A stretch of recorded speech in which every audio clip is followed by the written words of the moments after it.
इस कार्यक्रम को जॉयस मायर मिनिस्ट्रीज के मित्रों और भागीदारों द्वारा संभव बनाया गया है। परमेश्वर तुम्हारे बारे में हर समय सोच रहा है।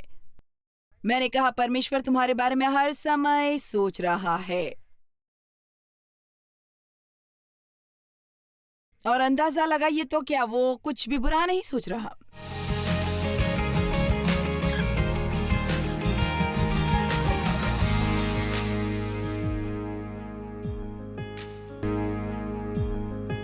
मैं इसे कहती हूं यदि ये टूट गया है परमेश्वर इसे जोड़ सकता है। एक दिन मैंने ऐसे ही नवीनीकरण शब्द के संदर्भ में कुछ सोचना शुरू किया और आप जानते हैं किसी चीज का नवीनीकरण करने का मतलब है उसे फिर से नया बनाना या फिर इसे नए से और बेहतर बनाना। और मुझे एक तरह से ये विचार अच्छा लगा क्योंकि आप जानते हैं जब आप कुछ बिल्कुल नया खरीदते हैं तो ऐसा है जैसे कि उस पर कोई खरोच जैसा कुछ नहीं है। मेरा मतलब है ये आप बस सोचते हैं कि आप वहां बैठकर बस उसे देखना चाहते हैं, लेकिन जब आपके पास शायद एक 20 साल पुराना नया कुछ दिखाई देने वाला फर्नीचर जो अभी भी बहुत खूबसूरत है लेकिन हो सकता है थोड़ा यहाँ वहां से कुछ घिसा हुआ कुछ उखड़ा हुआ है, लेकिन ईमानदारी से हम उस फर्नीचर को अपने जीवन की तरह देखते हैं। मुझे लगता है थोड़ा घिसा और उखड़ा होना ही चाहिए, हमें एक सीख देता है। आमीन। खैर, ये एक बड़ा हिस्सा है। परमेश्वर हमारी आत्मा का नवीनीकरण करता है। भजन संहिता 23:3 वो मेरे जी में जी ले आता है, धर्म के मार्गों में वो अपने नाम के निमित्त मेरी अगुवाई करता है। हमारे में हमारी आत्मा ही सब कुछ है। ये सब कुछ है जो आप देखते नहीं हैं, लेकिन वो वास्तव में जो आप देखते हैं उससे ज्यादा महत्वपूर्ण है। इससे फर्क नहीं पड़ता कि आप बाहर से कितने अच्छे दिखते हैं, यदि आप अंदर से दुखी हैं तो आप अभी भी दुखी हैं।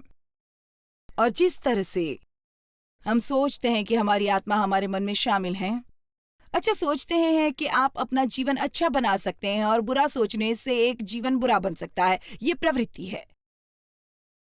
आप चीजों और जीवन के प्रति किस तरह का रवैया रखते हैं, और ये मत सोचे कि जो मैं उपदेश देती हूं उसे लेकर मुझे अवसर नहीं मिलता, क्योंकि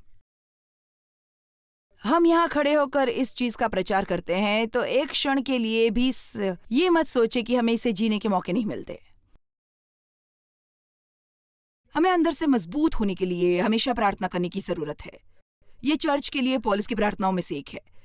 इफिसियों अध्याय 3:16 में वो कहता है कि वो अपनी महिमा के धन के अनुसार तुम्हें ये दान दे कि तुम उसके पवित्र आत्मा से अपने भीतरी मनुष्यत्व के सामर्थ्य पाकर बलवंत होते जाओ अपने लिए और उन लोगों के लिए जिनसे आप प्रेम करते हैं।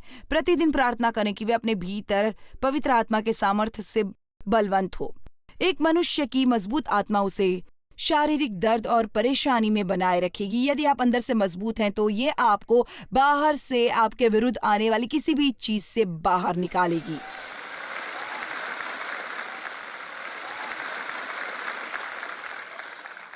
भावनाओं को प्यार भरे देखभाल की जरूरत है आपको हंसने की। एक दिन मैं अपनी बेटी के साथ बाहर गई थी और मेरे लिए वो एक कठिन समय था और मुझे हंसने की जरूरत थी और मुझे नहीं पता लोगों ने क्या सोचा।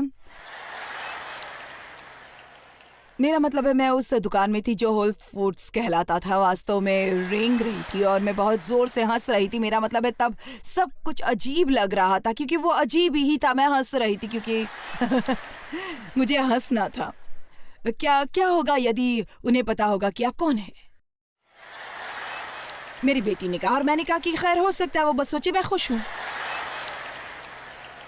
मैंने उसे बताया। वो सब होने के बाद मैंने कहा मैं एक धूल भरी अलमारी जैसा महसूस कर रही थी, अब नहीं करती।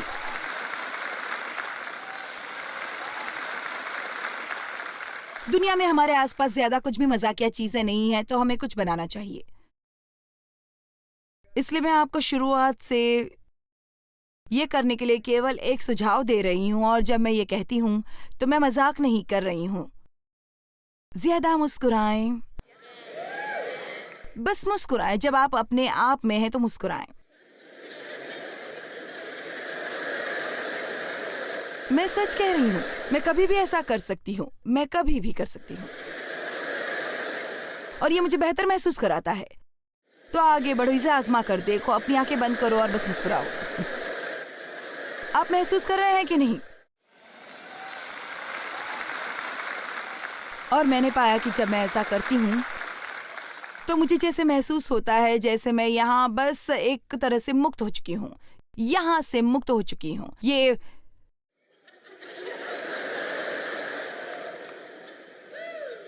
ले लो या छोड़ दो। मत्ती अध्याय 11 वचन 28। हे सब परिश्रम करने वालों और बोझ से दबे हुए और सब तनाव से ग्रस्त लोगों, मेरे पास आओ, मैं तुम्हें विश्राम दूंगा, तुम्हारी आत्मा के लिए ताजगी। देखो, परमेश्वर हमारे भीतर, हमारे मन, हमारी इच्छा, हमारी भावनाओं, हमारे रवैये में मदद करना चाहता है। वो आपके हर अंग की देखभाल करते हैं, खासकर उन चीजों की जो आपके भीतर चल रही हैं। वे उन चीजों की कद्र करते हैं जो आपके भीतर चल रही हैं। यदि आप सांस लेते हैं, यदि आप घायल आत्मा हैं, हम अभी प्रार्थना करते हैं कि परमेश्वर आपको चंगा करे और आपको चंगाई और नया जीवन दे, और हंसने की, किसी को प्रेम करने की और कोई आपसे प्रेम करे इसकी वजह दे। हम प्रार्थना करते हैं कि आप उन चीजों में आनंद पाएंगे जिनमें संभवतः दूसरे लोगों को आनंद नहीं मिलता, यीशु के नाम में, आमीन। ठीक है, वो हमें मजा आ रहा है। परमेश्वर हमारे मूल्य बहाल करें। इससे पहले मैं बाइबल में ये पढ़ूं, मैं आपको एक कहानी बताऊं और आपको ये अच्छी लगेगी, टॉमी, क्योंकि ये एक तरह से ड्रीम सेंटर से संबंधित है। क्योंकि एलए में ड्रीम सेंटर शुरू करने के लिए पास्टर ने जो किया वो एक तरह से वायरल हो गया, और अब यूएस के आसपास 267 ड्रीम सेंटर्स हैं।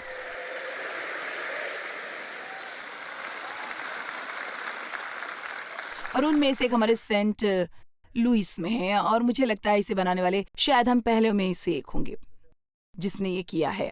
और एक दिन डेव स्टारबक्स में एक आदमी से मिला, और वो आदमी वास्तव में बाहर आकर मुझसे मिला और मुझसे बात भी की, लेकिन उसने कहा कि वो एक अच्छे कपड़े पहने हुआ आदमी था, और उसने कहा, मैं चाहता हूं कि आप जाने कि मैं आपके ड्रीम सेंटर के मास्टर होम से 8 साल पहले ग्रेजुएट हुआ था। यदि आप हमारे ड्रीम सेंटर के मेंस होम में हैं तो इसका मतलब है शायद आप रास्ते पर पड़े हैं, ड्रग्स या नशे के आदी हैं, शायद आप जेल से बाहर निकले हैं लेकिन आपके पास घर नहीं, आप वहां से सबसे बुरी हालत में निकले। तो 8 साल, अब उसकी अपनी एक कंस्ट्रक्शन कंपनी है, वो अविवाहित है, उसने और उसकी पत्नी ने कुछ मिशन ट्रिप्स किए हैं, और अब उन्होंने हमारे शहर में एक बिल्कुल नया स्टार्टअप जो शुरू किया है, हमारे ही शहर में।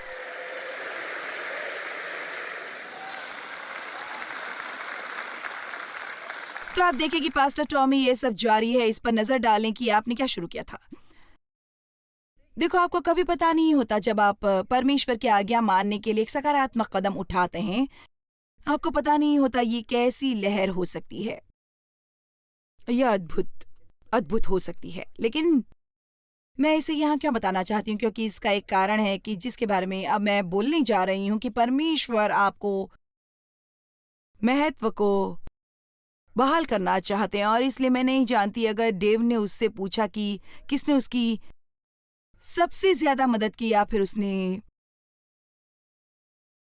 खुद डेव को बताया, लेकिन उसने कहा, जब मैंने जॉयस को ये कहते सुना कि परमेश्वर आप पर क्रोधित नहीं है, तो उसने मेरे जीवन को बदल कर रख दिया। मैंने कभी ये नहीं सुना था। ऐसी चीजें जो हम सुनते हैं और उनका महत्व नहीं समझते हैं। दुनिया ऐसे लोगों से भरी हुई है जिन्हें कभी किसी ने ये नहीं बताया कि परमेश्वर उनसे प्रेम करते हैं। मुझे लगता है हमारे इर्द गिर्द बहुत से लोग स्पष्ट एहसास लेकर घूमते हैं कि परमेश्वर जैसा कुछ नहीं है, परमेश्वर उन पर गुस्सा है। आप जानते हैं, ऐसा नहीं हो सकता। मैंने ठीक से प्रार्थना नहीं की थी, मैंने ये नहीं किया था, ये महत्व नहीं है। आप बस ऐसा महसूस करते हैं। मुझे पता है जब बुरा है तो आपको बुरा लगता है, पर मैं कई सालों तक इससे गुजरी हूँ। आप जानते हैं शैतान हमेशा मुझसे किसी दूसरी चीज के बारे में ही बात करता, चाहे मैं कितना भी अच्छा क्यों न करूँ, वो मुझे बुरी चीजें याद दिलाता, और इसलिए मुझे हमेशा उसमें थोड़ा बुरा महसूस होता, और मुझे एहसास भी नहीं था कि मैंने कभी महसूस किया हो कि शायद परमेश्वर मुझसे खुश नहीं है।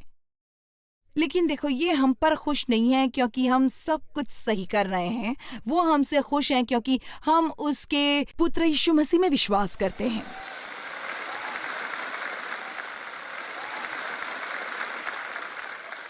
यदि आप एक मिनिस्ट्री तलाश कर रहे हैं और आपको पता नहीं है कि अभी तक आपका क्या है, मैं अभी आपको एक देने जा रही हूँ। हर एक के पास मिनिस्ट्री है जिसे आप देखते हैं, आप महसूस करते हैं, उसे महसूस करिए।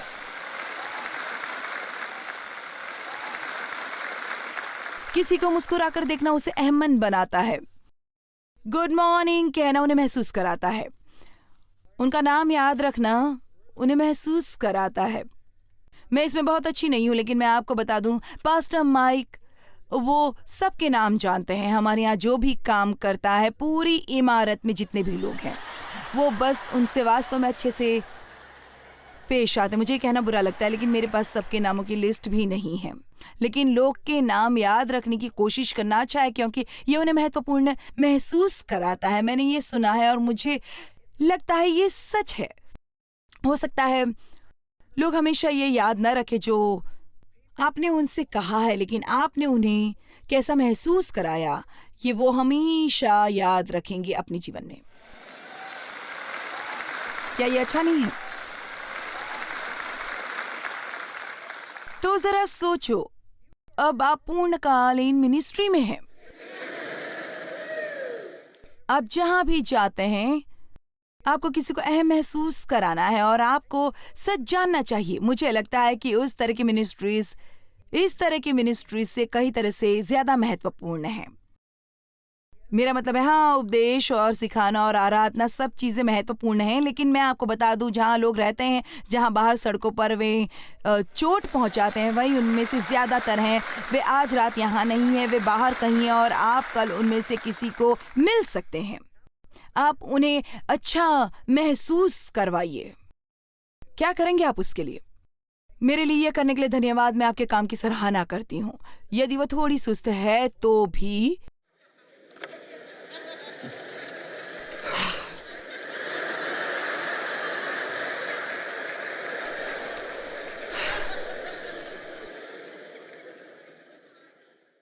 और फिर घूम जाइए ताकि वो यीशु का टैटू आपकी वहां पर देख सकें। और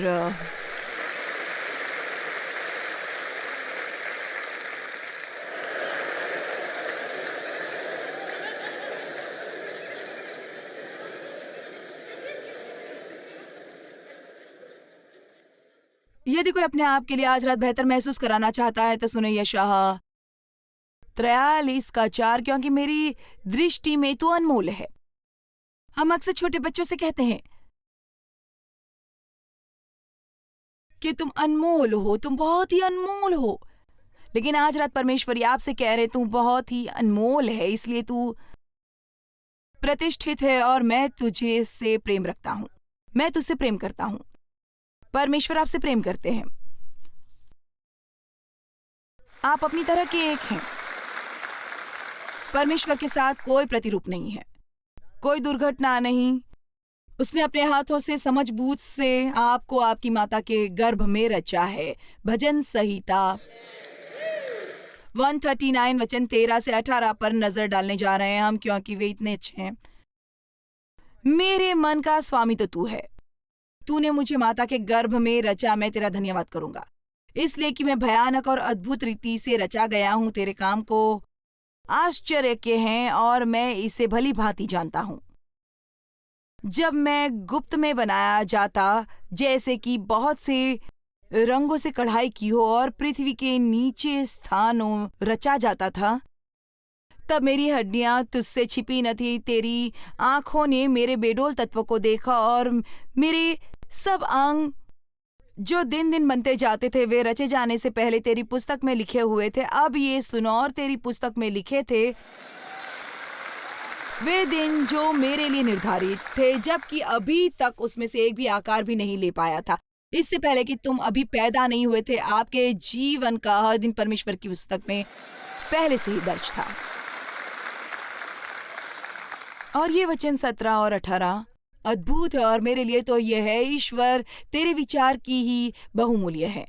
उनकी संख्या का जोड़ कैसा बड़ा है। यदि मैं उनको गिनता तो वे बालू के किनकों से भी अधिक ठहरते। जब मैं जाग उठता हूँ तब भी तेरे संग रहता हूँ। आप जानते हैं वो क्या कहते हैं कि परमेश्वर हमारे बारे में हर समय इतना अधिक सोचता है। परमेश्वर आपके बारे में हर समय सोचता है। मैंने कहा परमेश्वर आपके बारे में हर समय सोच रहा है। और सोचो तो वो कुछ बुरा नहीं सोच रहे हैं। वो आपकी सामर्थ, आपकी संभावनाओं, आपके उपहारों के बारे में सोच रहा है। आपको वो कैसे धन्य करे, आपके जीवन में आपको कैसा महसूस कराए, कैसे भरपाई करे। इसमें लिखा है यदि तुम अपने प्रति ईश्वर के विचारों को गिनते हो तो वो रेत के कणों से भी अधिक होंगे। परमेश्वर हमारे बारे में सोचते हैं। वाओ। और फिर ये लूका 12 वचन 7, वरन तुम्हारे सिर के सब बाल भी गिने हुए हैं। मैं मानती उन्हें दूसरों के साथ कुछ तो ज्यादा ही गिनना चाहिए था, लेकिन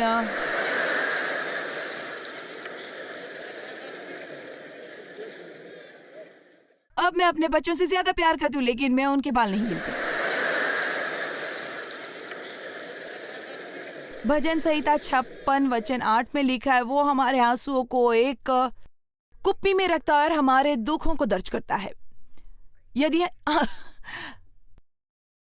हम इस पर भरोसा करते हैं और ऐसा नहीं दर्शाते जैसे कि हम एक कहानी की किताब पढ़ रहे हैं।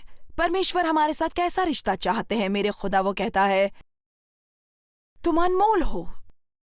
मैं जानता हूं तुम्हारे सिर पर कितने बाल हैं। मैंने तुम्हें जीवन के हर दिन को यहां उसके होने से पहले ही अपनी पुस्तक में लिख लिया था। मैंने तुम्हें सुरक्षित रखा है। तुम्हारा हर आंसू जो तुमने कभी बहाया है वो मेरी एक कुप्पी में मेरे पास है, और कभी भी तुम्हें कोई दुख हुआ वो मेरी पुस्तक में दर्ज है। और हम जानते हैं सभी चीजें मिलकर अच्छी ही होती हैं।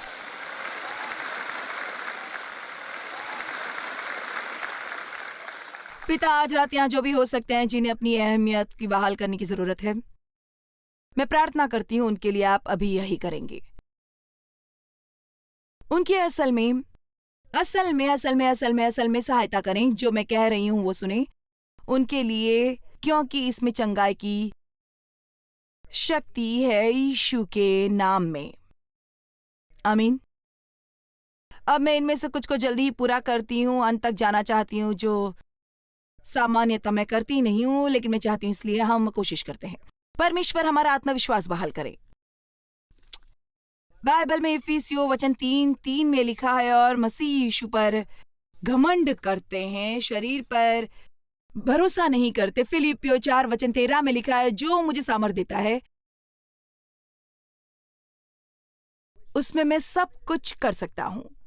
मैं मसीह की सामर्थ में आत्मनिर्भर हूं। मुझे ये अच्छा लगता है। मैं किसी भी चीज के लिए तैयार हूं और उसके द्वारा किसी के भी बराबर हूं, जो मुझ में आंतरिक शक्ति और विश्वास की शांति उड़ेलता है। अब मैं आपको वो बताती हूं जो मैं यहाँ पढ़ रही हूँ उस पर आधारित है। आप हैं और आप कर सकते हैं।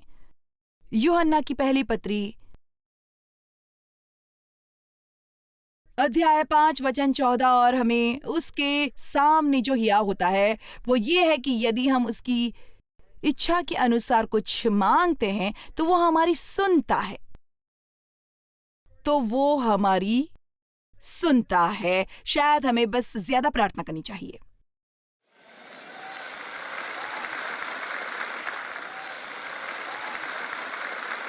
ठीक है, अब मैं आपके साथ कुछ सेकंड दाऊद और गोलियत के बारे में बात करना चाहती हूँ। ये वास्तव में एक अद्भुत कहानी है। शमूएल पहला अध्याय 17 वचन 40 से। तब उसने अपनी लाठी हाथ में ले नाले में से 5 चिकने पत्थर छांटकर अपनी चकाही की थैली अर्थात अपने झोले में रखे और अपना गोफन हाथ में लेकर पलिश्ती के निकट चला। विशाल गोलियत और पलिश्ती चलते चलते दाऊद के निकट पहुंचने लगा, और जो जन उसकी बड़ी ढाल ली या वो उसके आगे आगे चला। जब पलिश्ती ने दृष्टि करके दाऊद को देखा तब उसे तुच्छ जाना, क्योंकि वो लड़का ही या और उसके मुख पर लाली छलकती थी और वो सुंदर था। तब पलिश्ती ने दाऊद से कहा, क्या मैं कुत्ता हूं कि तू लाठी लेकर मेरे पास आता है? तब पलिश्ती अपने देवताओं के नाम लेकर दाऊद को कोसने लगा, जो हम जानते हैं कि अस्तित्वहीन थे। फिर पलिश्ती ने दाऊद ने कहा, मेरे पास आ, मैं तेरा मांस आकाश के पक्षियों और वन पशुओं को दे दूंगा। तब दाऊद ने पलिश्ती से कहा, आपको इस छोटे बच्चे का आत्मविश्वास देखना चाहिए ना, उसमें मैदानों में यीशु के साथ होने से था। तब दाऊद पलिश्ती ने कहा, अब वो दाऊद से कितना बढ़ाया, जैसे 3-4 गुना, मुझे नहीं पता, वास्तव में बहुत बड़ा। दाऊद के पास कोई कवच नहीं था, उसके पास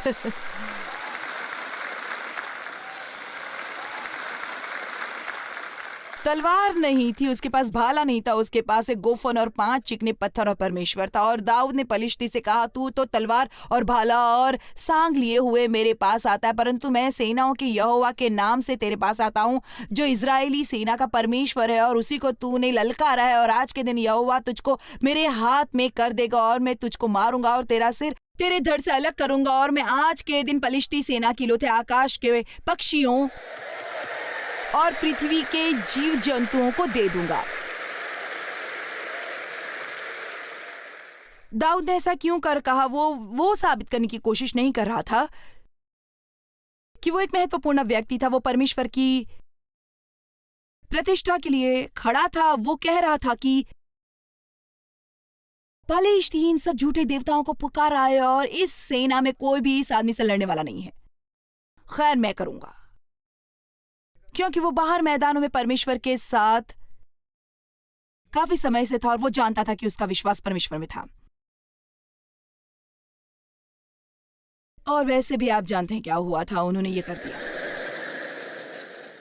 परमेश्वर हमारा आत्मविश्वास है। आप में से कितनों को अपने आत्मविश्वास की कहानी बदलने की जरूरत है? आत्मविश्वास के बारे में आपको जो कुछ भी लगता है कि आपको करना चाहिए वो करें, किसी से डरिए मत। हमें लगता है कि साहस करने में डर नहीं होता, लेकिन ऐसा नहीं है। डर के होने पर ही साहस गतिवान होता है। जब डर होता है तभी आप साहसी होते हैं और आप कहते हैं, मैं तुम्हें मुझे रोकने नहीं दूंगा। मैं उन लोगों के लिए प्रार्थना करती हूँ जो अपना आत्मविश्वास खो चुके हैं, लोग जो इस हद तक बेहद शर्मीले हैं, वे जो करना चाहते हैं उन्हें करने से रोकता है। लोग जो असुरक्षित हैं, लोग जिन्होंने शायद बाहर कदम रखा और उन्हें लगता है कि उन्होंने खुद को मूर्ख बना लिया और इसलिए अब उन्होंने कदम वापस ले लिए और फिर से बाहर नहीं आते हैं। मैं प्रार्थना करती हूँ कि लोगों की इस भीड़ से बाहर आए और उन लोगों के लिए कि वे तेरे मन में और तेरी महिमा के लिए जो उन्होंने पहले कभी नहीं किया उससे ज्यादा करें, ज्यादा से ज्यादा करें, यीशु के नाम में, यीशु के नाम में, आमीन। खैर, क्या आज आप टूटा हुआ महसूस कर रहे हैं? हम सब गलतियां करते हैं। क्या आप खुश नहीं हैं कि परमेश्वर नवीनीकरण का काम करते हैं? मैं जानती हूं, मैं हूं। हमारी पहले ही शर्म के बदले वो हमें हमारे उद्धार की खुशी बहाल करेगा। आप जानते हैं, इससे फर्क नहीं पड़ता आपके साथ क्या हुआ, आप कहाँ हैं, अभी भी आपके लिए देर नहीं हुई। आप फिर से शुरू कर सकते हैं।